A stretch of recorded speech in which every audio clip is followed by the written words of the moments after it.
Der er morgener, hvor jeg ligger i sengen og tænker, om jeg skal stå op, eller jeg bare skal tage et glas piller for det overstået. Ved du, hvorfor jeg ikke gør det? På grund af dig.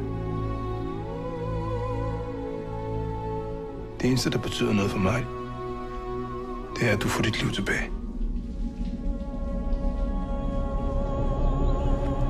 Hvor meget ved du om kostskole? Jamen, det er vel det, man sender sine børn hen, når man ikke gider være sammen med dem. Kimi Lassen, hun var vidne til dobbeltmord tilbage i 1994.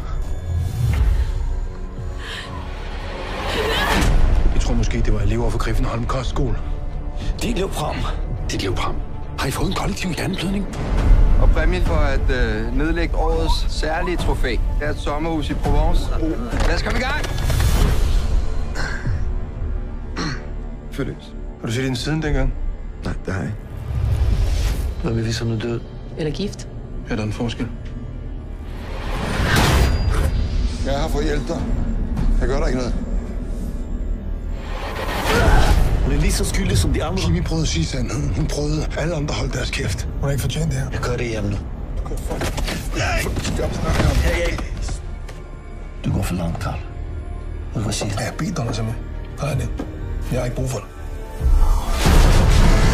Nu er folk derude, der forsøger at slå vores eneste vidne ihjel.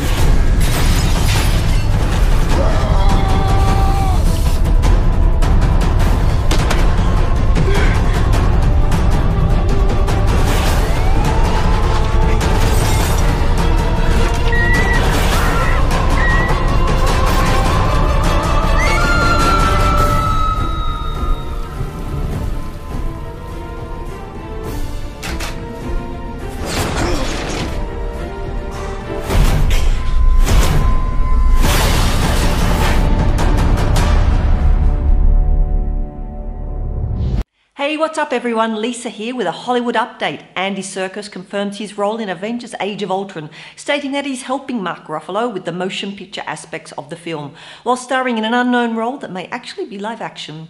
Next up, Tom Hardy has been confirmed for the Leonardo DiCaprio western The Revenant, which finds DiCaprio as a fur trapper who seeks revenge after being left for dead. That's all I've got for today. Remember to keep it tuned to our channel for all the latest releases, and I'll see you next time. Bye.